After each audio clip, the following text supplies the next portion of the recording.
Hi everyone, this is Dan, and this is Star Wars number 71 by Marvel Comics, and it is written by Jo Duffy, finishes by Tom Palmer.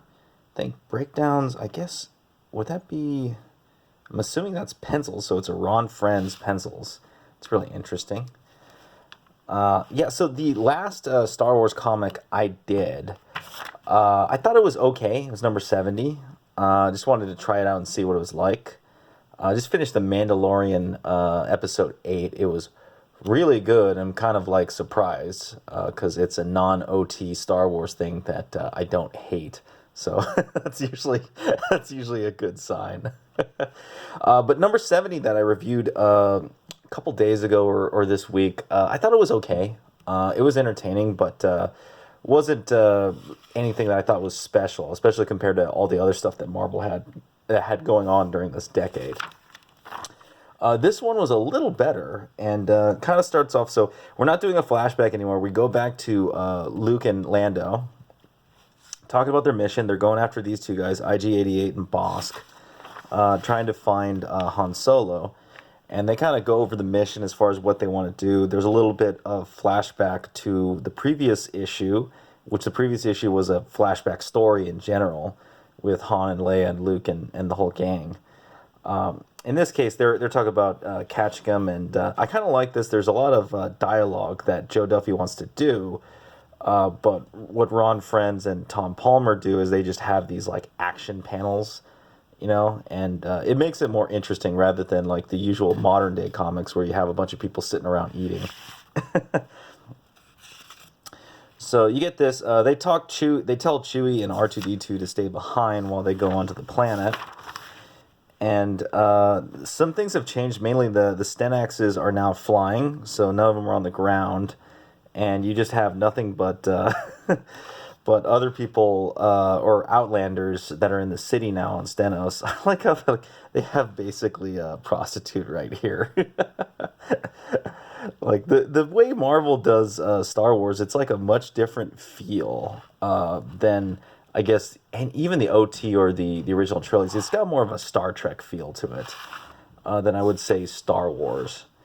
Anyhow, Lando or Luke's kind of asking like, how the hell are we gonna find Han and all this? Lando's like, where we go for every information on every planet, a bar.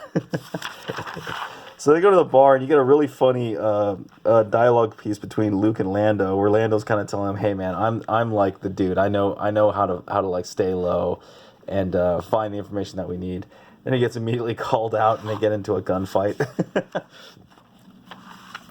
So pretty funny. The action's pretty entertaining, and Luke's able to kind of lightsaber his way out of this mess. And then the funny part is their only escape is to jump 5 stories down into like a pit. And I like how they acknowledge like I'm guessing Luke used the Force or maybe his Jedi skills to kind of soften the landing, whereas like Lando pretty much busted his legs. Pretty certain 5 stories will do a number on your body. So this is a bit of a leap right here, but I like how she uses dialogue to kind of placate it a little bit. Though I'm pretty certain like the artist was like 5 stories really. Anyhow, the two guys IG-88 and Bosk. Let me go back. Where were they were in the bar. And so they decided to make the their getaway to try to find them. And while they're going around town, Lando and Luke end up splitting up, not intentionally, and Luke gets caught up with this fellow Rick Duel, which is pretty entertaining. So apparently he survived the last adventure, and he's talking about asking for their help with a little issue. And Luke at this time doesn't tell them what happened with Han. In the meantime, freaking Miss Alien Nympho catches up with Luke. And it's pretty cool. I do remember that someone told me that in the comics, Luke just has like alien poo-tang constantly on him all the time. I don't know, like I don't think the books are like that, but I never read the extended universe, so I can't really comment. I do think it's kind of entertaining that In the movies, you know, you get a lot of development of Luke, but not like these little side things that would be more of something that you'd see like in a TV series. Anyhow, Luke agrees to help the team out as they go over, and or they go on a different quest, and then he runs into Lando, and then decides to just quickly bounce away from that. And Lando finds out where they're holding Han, and so they got the Carbonite right here. So my understanding of the Carbonite, at least from The Empire Strikes Back, was that it was just something that Vader needed to capture Han Solo for the time being. Or actually, no, he was going to use it to capture Luke Skywalker for delivery to the Emperor. So they tested it on Han Solo first, found out it worked pretty well. I didn't know that this was the common way of capturing people in the time of The Empire Strikes Back. But I don't know. I'm not into the deep lore of Star Wars. I just remember why they used it in the OT. And a recap of Empire Strikes Back. Them telling Artoo-Deetoo and Chewbacca to get ready. You get a little bit of funny action as they kind of break into this place where Han Solo's at, and then you get the interesting plot twist on the last page when they get to the Carbonite piece.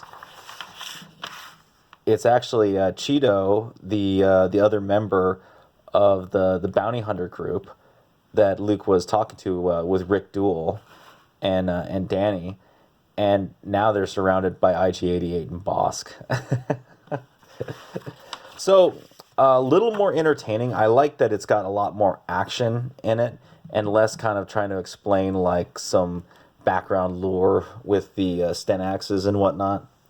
I am very curious about how much George Lucas was involved with these comics. Or did he just let the Marvel team just kind of like, yeah, whatever, do what you need. I do know that comics and the EU now, unfortunately, are all non-canon, which is kind of sad.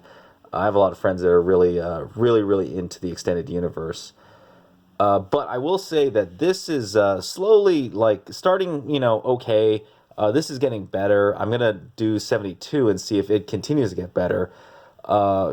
Just because I'm not sure if this is Jo Duffy's first story, but it seems like she's improving. So again, this is kind of interesting. I want to see where this goes, and I'm going to keep checking out these older Star Wars comics to see how they work out. Anyhow, if you like the vid, hit the thumbs up. Subscribe if you haven't subscribed. Hit the bell for notifications. If you have any comments on Marvel Star Wars comics or Star Wars in general, leave them down below, and I will see you next time.